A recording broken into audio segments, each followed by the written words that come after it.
सबसे पहले अपन ने क्या डिस्कस करना शुरू किया था? अपन ने डिस्कस करना शुरू किया था प्राप्ति भुगतान खाता। क्या होता है प्राप्ति भुगतान खाता? सिंपल, सेम जैसे क्लास 11th में 11वीं कक्षा में हम क्या बनाते थे? कैश बुक या कैश अकाउंट बनाते थे, वैसे ही हमें क्या बनाना है? प्राप्ति भुगतान खाता। तो मैंने उससे लिंक करके दिया था, क्या बताया था? कैश अकाउंट कैसे बनाते थे? कैश अकाउंट या कैश बुक कैसे बनाते थे? डेबिट में क्या लिखते थे? बैलेंस बीडी और सारी की सारी रिसिप्ट्स। कैश जो भी पैसा आता था कैश अकाउंट के डेबिट साइड में लिखते थे। उसका लॉजिक क्या है? संपत्ति, कैश क्या है? संपत्ति बढ़ती थी तो डेबिट लिख देते थे, पैसा आया तो बढ़ेगा तो डेबिट में, और जो भी पैसा जाता था वो कैश अकाउंट के किस तरफ लिखते थे? क्रेडिट साइड में, क्योंकि संपत्ति कम हुई तो क्या करते हैं? क्रेडिट करते हैं। तो ऐसे ही करते थे, प्रारंभिक शेष डेबिट में, फिर सारी की सारी प्राप्तियां, जो पैसा मिला वो डेबिट में लिखते थे, सारे भुगतान क्रेडिट में लिखते थे, और अंत में क्या निकल कर आता था? अंतिम शेष। ऐसे ही हम क्या बनाते हैं? रिसिप्टेंट पेमेंट अकाउंट बनाते हैं। सबसे पहले क्या लिखते हैं? Balance BD. किस चीज का बैलेंस बीडी? कैश का भी और बैंक का भी, दोनों चीजों का लिखते हैं। ठीक है, उसके बाद सारी की सारी प्राप्तियां कहाँ लिखने को बताई थी मैंने? डेबिट साइड में यानी रिसिप्ट साइड में। और सारी के सारे भुगतान कहाँ लिखने को बताए थे मैंने? पेमेंट साइड में यानी भुगतान साइड में। ठीक है, और उसके बाद क्या? प्रारंभिक शेष प्लस सारी की सारी प्राप्तियां माइनस पूरे के पूरे भुगतान, क्या आ जाएगा? आ जाओ देखो जरा क्वेश्चन नंबर 1। ठीक है, क्या दे रखा है बेटा? क्वेश्चन नंबर 1 में बोल रहा है कि from the following information given below, नीचे दी गई विवरणों से अपने को क्या बनाना है? प्राप्ति भुगतान खाता बनाना है। कोई रेलवे क्लब है उसका। ठीक है, किस साल के लिए बनाना है? 31 दिसंबर 2019 को खत्म होने वाले वर्ष के लिए। चलो, आपको दे क्या कर रखा है बेटा? कैश इन हैंड 1 अप्रैल 2018 का। अच्छा, आप लोग मुझे ये बता दें पहले आगे बढ़ने से, क्या आपको ये पता है क्या जो वर्ष 31 मार्च 2019 को खत्म होगा वो प्रारंभ कब हुआ होगा? शुरू कब हुआ होगा? 1 अप्रैल 2018 को। ये बात पता है क्या कि लेखांकन में वर्ष चलता है अप्रैल से लेकर के मार्च तक? ये बात पता है आप लोगों को? हाँ, तो अब वो अपने से किस वर्ष पर का मांग रहा है प्राप्ति भुगतान खाता? 31 मार्च 2019 को खत्म होने वाले वर्ष के लिए। तो बेटा इस दिन पर कौन सा वर्ष खत्म हो रहा है जो कब चालू हुआ था? 1 अप्रैल 2018 को। यानी वो हमसे किस वर्ष का प्राप्ति भुगतान खाता मांग रहा है? मैं बोल सकता हूँ 18-19 वित्तीय वर्ष का। क्लियर है के बाद? चलो, अब बेटा उसने आपको कैश इन हैंड इस तारीख की दी है, बोलो हाँ, तो वो क्या हो गई? प्रारंभिक शेष हो गया। उसको अपन क्या बैलेंस बीडी करके लिख देंगे कि कैश इन हैंड हमारे पास इतना है। फिर क्या दे रखा है? सब्सक्रिप्शन। पहले कल इन चीजों को समझा नहीं था, एक एक करके समझ लो। बेटा सुनो, मैंने एक एनपीओ बनाया, ठीक है, गैर व्यापारिक संस्था बनाई।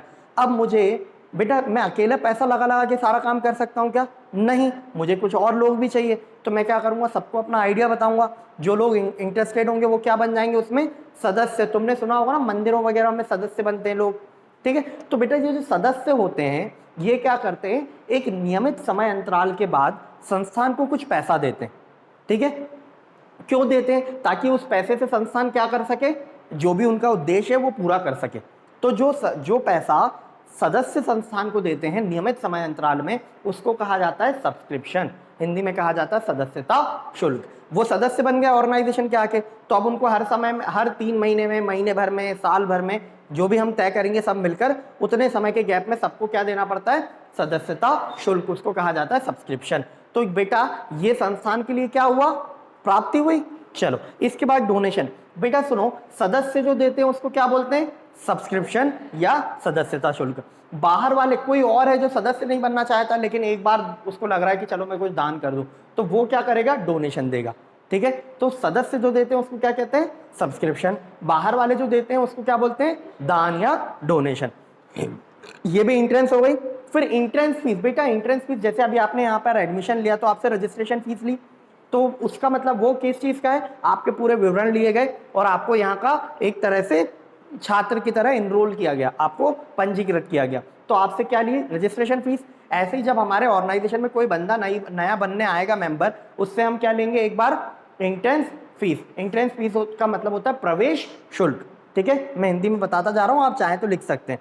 फिर rent receive for club hall. हमारे पास क्लब है, रेलवे क्लब का बनाना है ना अपने को प्राप्ति भुगतान खाता, तो एक हॉल पड़ा था हमारे पास खाली, तो हमने किसी को किराए पर दे दिया, तो उससे हमें क्या मिला? किराया मिला। तो वो हमारी आय हो गई, प्राप्ति होगी। हाँ, उसके बाद एक और चीज बोल रहा है टैक्स पेड। हमने टैक्सों का भुगतान किया, सैलरी का भुगतान किया। Honorarium to secretary. बेटा ऑनरेरियम को हिंदी में कहते हैं मानदेय। मानदेय। मान मतलब क्या होता है, किसी का मान रखना, सम्मान रखना, और दे मतलब किसी के मान रखने के लिए जो पैसा दिया जाता है उसको क्या कहते हैं, मानदेय कहते हैं। ठीक है भाई, मान लो अपन ने एक ऑर्गेनाइजेशन बनाया, मैं वहाँ की अकाउंटिंग संभालता हूँ, ठीक है, तो अब मेरे को सैलरी तो लूंगा नहीं मैं, क्योंकि मैं तो क्या अपनी इच्छा से काम कर रहा हूँ, तो अब ऑर्गेनाइजेशन से मुझे कुछ मानदेय मिल गया, उसको क्या कहते हैं, ऑनरेरियम। चल सकता है क्या ऐसा? हाँ, क्योंकि मैं अपना समय तो दे रहा हूँ ना, कुछ तो मिलना चाहिए, तो मुझे क्या मिल रहा है, मानदेय मिल रहा है, तो मानदेय दे सकते हैं, तो ये भुगतान में आएगा। फिर इंटरेस्ट रिसीव ऑन इन्वेस्टमेंट, मैंने कुछ विनियोग कर रखे होंगे, बैंक में एफडी करा रखी होगी या कुछ शेयर्स वगैरह ले रखे होंगे, तो मुझे उस पर क्या मिला, ब्याज मिला, तो वो प्राप्ति में आएगा। फिर petty cash expenses, petty cash expenses का होता है मतलब होता है छोटे मोटे खर्चे, कहाँ पर आ जाएंगे, भुगतान में। फिर इंश्योरेंस प्रीमियम पेड, बीमा कराया उसका प्रीमियम पे किया, तो ये भी कहाँ आ जाएगा, भुगतान में आ जाएगा। करें क्वेश्चन, चलो देखो क्वेश्चन करेंगे। क्वेश्चन नंबर कौन सा है, क्वेश्चन नंबर 1 है, प्रैक्टिस शीट से है। क्या बनाना है अपने को, यहां पर कोई रेलवे क्लब है, उसका क्या बनाना है अपने को, रिसिप्ट्स एंड पेमेंट्स अकाउंट। किस वर्ष के लिए बनाना है बेटा, फॉर द ईयर एंडेड 31 मार्च 2019। जब परीक्षा में क्वेश्चन आएगा तो अपने को ऐसे लिखना पड़ेगा, किसका बना रहे हैं, क्या बना रहे हैं, और किस समय अवधि के लिए बना रहे हैं। ठीक है, चलो तो फॉर्मेट क्या बताया था मैंने आपको,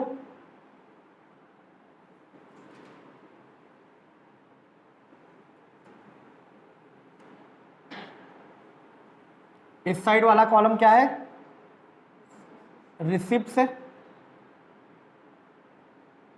ये अमाउंट रिसिप्ट का, और ये पेमेंट है, और ये अमाउंट पेमेंट का।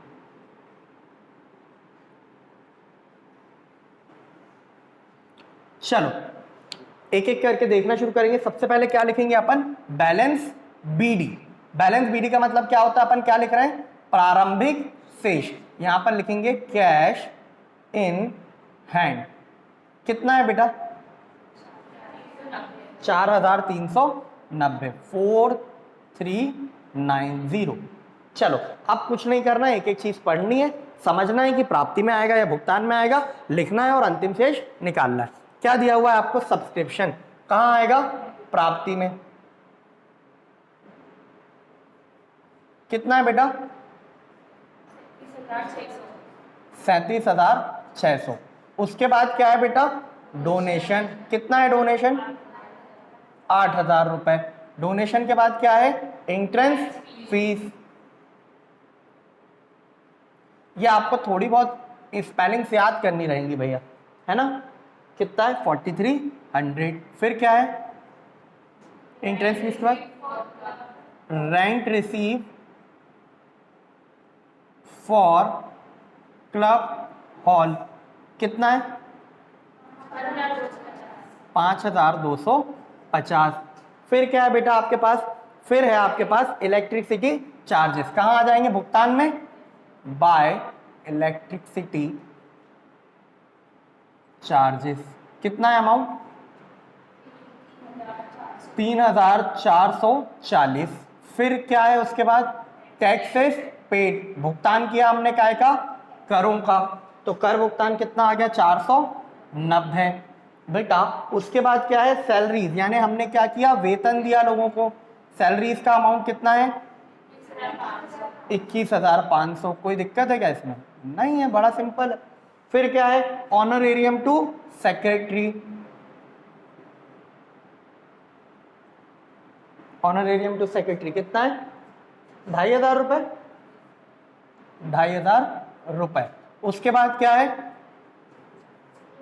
इंटरेस्ट रिसीव्ड ऑन इन्वेस्टमेंट, बेटा इंटरेस्ट क्या हुआ है, हमें मिला है, ब्याज की हमें प्राप्ति हुई है, तो कहां लिखूंगा, प्राप्ति में, to interest on investment receive, कितना अमाउंट है, कितना, 2,950।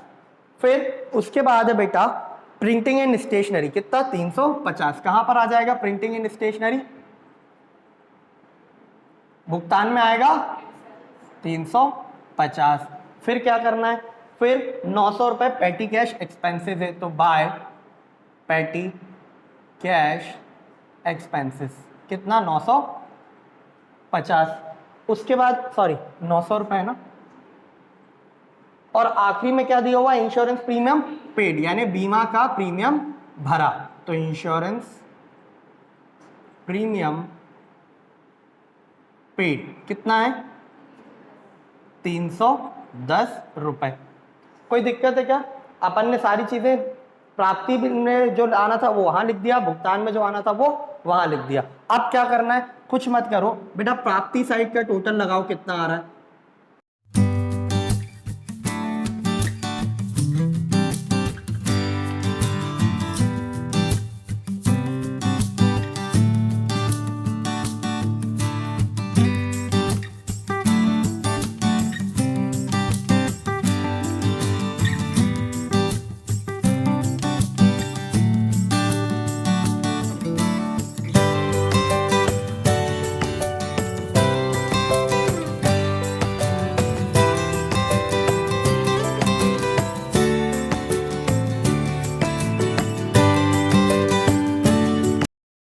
बेटा अब क्या करेंगे, ये रिसिप्ट साइड के टोटल क्या है, ओपनिंग कैश प्लस सारी रिसिप्ट्स, तो टोटल इतना पैसा हमारे पास था, कितना था 62,490, उसमें से खर्च कितना कर दिया 29,490। अब निकाल लेंगे कि शेष कितना बचा, 12 में से 3, 5 में से 3, तो बेटा ये क्या बचा, शेष बचा कितना 33,000, तो 33,000 किस तरफ लिख दोगे, इस साइड पर, और क्या लिखोगे बाय बैलेंस सीडी, और यहां पर लिख दोगे कैश इन हैंड। ये वाला कैश इन हैंड कौन सा है, जो साल के अंत में आया, और वो वाला कैश इन हैंड कौन सा था, जो साल के प्रारंभ में आया था। ठीक है, क्वेश्चन नंबर 3 मैं आपको करवाता हूं, ठीक है। देखो बोल रहा है the following information were obtained from the books of Delhi club, कोई दिल्ली का क्लब है, उसकी किताबों से हमें निम्न जानकारियां प्राप्त हुई हैं। कितनी तारीख को प्राप्त हुई है बेटा, 31 मार्च 2019 को प्राप्त हुई है, ठीक है। अच्छा आगे लिख रहा है at the end of first year of the club, संस्थान का कौन सा वर्ष है, ये पहला वर्ष है, मतलब प्रारंभिक शेष आएगा क्या, नहीं आएगा। चलो ठीक है, प्रिपेयर क्या करना है अपने को, प्राप्ति भुगतान खाता बनाना है वर्ष के अंत के लिए, बनाते हैं। देखो क्या क्या दे रखा है आपको, डोनेशन फॉर बिल्डिंग, कोई आया और हमें डोनेशन दे गया, काय के लिए डोनेशन दे गया कि एक बिल्डिंग बनवा देना, तो हमारे लिए क्या हो गई है, प्राप्ति हो गई, ठीक है। अच्छा कोई पूछे तो कौन सी प्राप्ति हुई, तो पूंजीगत प्राप्ति है, आगमगत प्राप्ति है, पूंजीगत प्राप्ति, ठीक है, very very good. Entrance fees, entrance fees आगमगत प्राप्ति है, प्राप्ति में लिखेंगे। सब्सक्रिप्शन आगमगत है, प्राप्ति में लिखेंगे। लॉकर रेंट, बेटा जैसे मान लो आप यहाँ पर आते हो, हम यहाँ पर अलमारियां रखवा दें और लॉकर बनवा दें उसमें, और आपको किराए पर दे दें, तो हमें क्या मिलने लगेगा, लॉकर का रेंट, तो वो हमारे लिए क्या हो गई, प्राप्ति। कहाँ आएगी, प्राप्ति में आएगी, और आगमगत प्राप्ति हुई, ठीक है। रिफ्रेशमेंट एक्सपेंसेस, फिर क्या है, गवर्नमेंट ग्रांट, मैंने आपको बताया था ना गवर्नमेंट भी पैसा देती है इन संस्थानों को। गवर्नमेंट का काम क्या है, जनता का भला करना, और जनता का भला वो खुद तो कर नहीं सकते, तो क्या करते हैं, ऐसे संस्थानों को ढूंढते हैं और उनको पैसा दे देते हैं और बता देते हैं कि ये काम आप करो, ठीक है, तो ये भी प्राप्ति में आ जाएगा। परचेज ऑफ लैंड, बेटा जमीन का टुकड़ा खरीदा, कौन सा भुगतान है, पूंजीगत या आगमगत, पूंजीगत भुगतान है, आएगा क्या पेमेंट्स में, आएगा सर, हम तो दोनों लेंगे। फिर बेटा परचेज ऑफ फर्नीचर, फर्नीचर क्या है, संपत्ति है, पूंजीगत भुगतान हो गया, आएगा क्या, फिर भी आएगा। फिर सैलरीज आगमगत है, आएगा। मेंटेनेंस ऑफ प्लेग्राउंड, ग्राउंड का मेंटेनेंस, घास वास कटवाना, साफ सफाई करवाना, इस सब के खर्चे दे रहे हैं, कौन सा खर्चा है, ये आगमगत खर्चा है, कहाँ आएगा, क्या आएगा। फिर रेंट है आगमगत, रिफ्रेशमेंट आगमगत। परचेज ऑफ लाइब्रेरी बुक्स, बेटा लाइब्रेरी के लिए किताबें खरीदी, कौन सा व्यय है, ये आगमगत है, ठीक, sorry sorry sorry sorry sorry पूंजीगत व्यय। जब भी इस अध्याय में, जब भी इस चैप्टर में ये बात आएगी कि हमने लाइब्रेरी के लिए पुस्तकें खरीदी हैं, तो हम उसको क्या मानेंगे, पूंजीगत है। क्यों, मैं बता देता हूँ बेटा, 3 तरह की चीज़ें होती हैं, एक होती है बुक्स, एक होती है पीरियोडिकल्स, और एक होता है न्यूज़पेपर। बेटा बुक्स क्या होती है, सालों साल चलती है, और पीरियोडिकल्स मतलब आहा जिंदगी वगैरह आती है, आहा जिंदगी, इंडिया टुडे मैगजीन आती है, स्कूलों में देखी होगी, लाइब्रेरी में, तो वो हर महीने नई आती है ना। तो एक चीज होती है बुक, एक चीज होती है पीरियोडिकल। पीरियोडिकल की आयु कितनी होती है? 15 दिन, महीना भर, ठीक है, 15 दिन या महीना भर। कोई कोई पत्रिका महीने में एक बार प्रकाशित होती है, कोई महीने में 2 बार, ठीक है। तो उनकी कितनी कितनी समय अवधि रहती है? 1-1.5 महीना, 2 महीने। फिर न्यूज़पेपर, न्यूज़पेपर की कितने दिन की आयु रहती है? आज का पेपर कल बासी, 1 दिन होती है। तो बुक्स को क्या कंसिडर करेंगे अपन? पूंजीगत। न्यूज़पेपर और पीरियोडिकल्स को क्या कंसिडर करेंगे? आगमगत। और ये पीरियोडिकल्स को भी क्या कंसिडर करेंगे? आगमगत। क्लियर है बात? चलो, फिर परचेज ऑफ 9% बॉन्ड पूंजीगत है, बॉन्ड खरीदे। बॉन्ड समझते हो क्या होता है? एक बार सुन लो मेरे मुंह से क्या होता है। देखो भाई बेटा, सरकार जो भी काम करती है वो पैसा कहाँ से आता है? अपने से ही लेती है सरकार, टैक्स से। तो अब मान लो गवर्नमेंट को कोई बड़ा काम करना है और उसको पैसे की जरूरत है, तो टैक्स का पैसा तो एक नियमित अंतराल में आएगा, ठीक है। तो जब तक पैसे की जरूरत है तो गवर्नमेंट क्या करती है? जनता को बोलती है ये लो हमारे बॉन्ड, ठीक है। मतलब आप हमें, जनता से बोलती है आप हमें पैसे दो और हम आपको लिख के दे रहे हैं कि आपने हमें इतना पैसा दिया है और हम उस पर आपको फला फला परसेंट का ब्याज देंगे, मान लो 5%, 10%। तो हम गए बॉन्ड खरीद लिए, तो गवर्नमेंट के पास आ गया पैसा। गवर्नमेंट क्या करेगी? उस पैसे से विकास के कार्य करेगी। उसके बाद जब हम टैक्स भरेंगे और गवर्नमेंट के पास पैसा आ जाएगा, तब क्या करेगी गवर्नमेंट? हमारा पैसा हमें वापस कर देगी। तो बेटा गवर्नमेंट अपनी आवश्यकताएं पूरे करने के लिए जब पब्लिक से पैसा लेती है ना, तो बॉन्ड जारी करती है। बॉन्ड क्या होता है? बॉन्ड इस बात का सबूत होता है कि हमने गवर्नमेंट को पैसा दिया है और गवर्नमेंट हमें पैसे की वापसी करेगी और साथ में क्या करेगी? ब्याज देगी। तो मुझे एक बात बताओ, ये पूंजीगत हुआ या आगमगत? पूंजीगत हुआ ना? हाँ। फिर बैंक डिपॉजिट, बेटा बैंक में एफडी बनवा दी, क्या है? पूंजीगत। चलो करना शुरू करें क्या क्वेश्चन?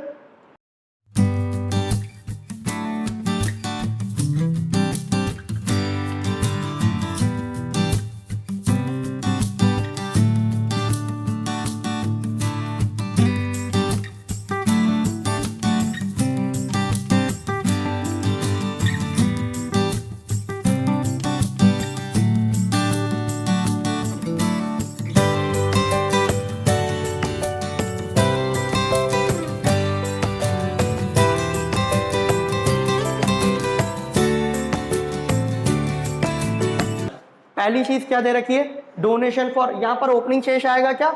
नहीं आएगा। क्यों नहीं आएगा? क्योंकि ये संस्थान का पहला वर्ष है। फिर क्या दे रखा है? Donation for building. तो कहां लिख दूंगा? रिसिप्ट में हमें मिला होगा डोनेशन फॉर बिल्डिंग। कितना अमाउंट है? 2 लाख रुपए। इसके बाद क्या है बेटा? Entrance fees. तो 2 एंट्रेंस फीस कितना है? कितना? 17,000 रुपए। एंट्रेंस फीस के बाद क्या है बेटा? सब्सक्रिप्शन 19,000 रुपए। तो 2 सब्सक्रिप्शन 19,000 रुपए। फिर क्या है सब्सक्रिप्शन के बाद? सब्सक्रिप्शन के बाद है लॉकर रेंट। अमाउंट कितना है? कितना है? 1660 रुपए, ठीक है। इसके बाद क्या है भैया? इसके बाद है रिफ्रेशमेंट रिसीप्ट, ठीक है।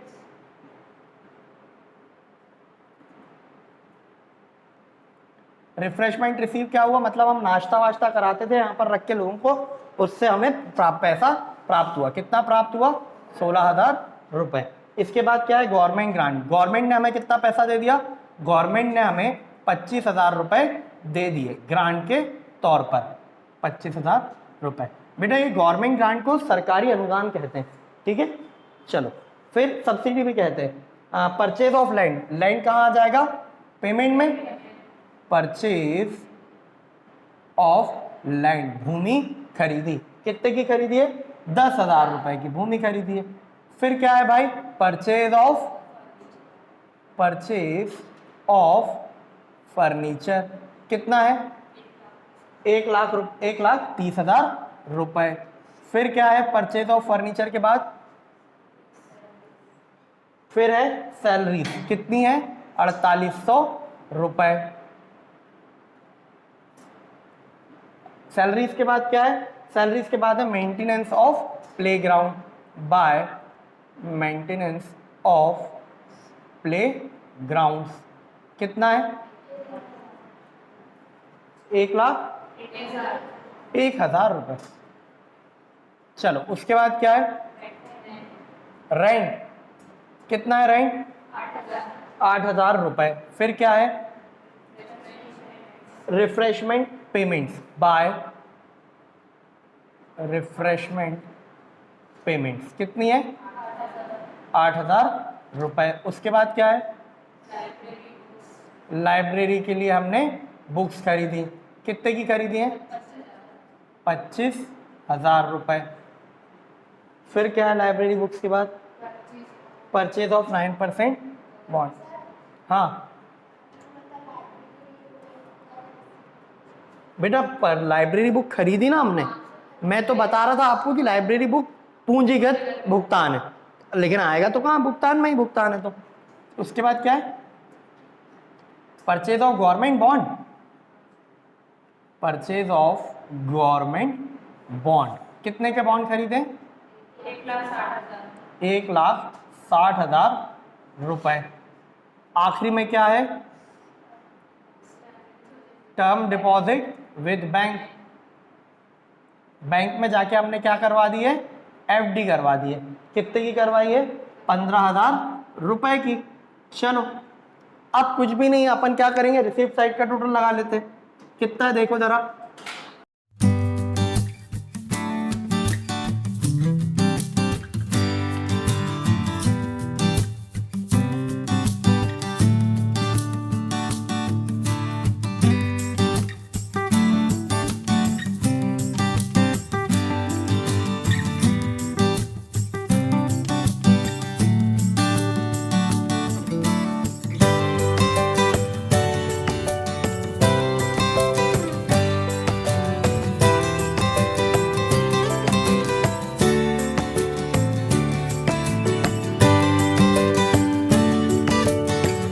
चलो अब देखो, मेरी बात सुनो पहले बेटा, ऐसा कभी परीक्षा में नहीं होगा जैसा यहाँ हो रहा है, एक्सेप्शनल केस है, ठीक है। देखना बेटा, आपके पास कुल मिला के प्राप्ति कितनी है? 2,78,000 और भुगतान कितना आ रहा है? 2,61,000। क्या ऐसा संभव है क्या कि जितना पैसा हो उससे ज्यादा खर्च किया जा सके? नहीं, लेकिन अभी क्वेश्चन में हो रहा है, तो अपन हर बार जब प्राप्तियां ज्यादा होती है और भुगतान कम होते हैं तो किस तरफ लिखते हैं? इस तरफ। अब क्या हो रहा है? भुगतान ज्यादा है और प्राप्तियां कम है, तो किस तरफ लिख देंगे? इस तरफ। क्या लिखेंगे? To balance CD। कितना आ रहा है देखो जरा? 0, 4, 1, 3, 5 में से 7, कितना? 15 में से 7 गए, 8, 83,140 और दोनों साइड का टोटल कितना हो जाएगा? 361,800 और 361,800। ठीक है, चलो नोट करेंगे इसको।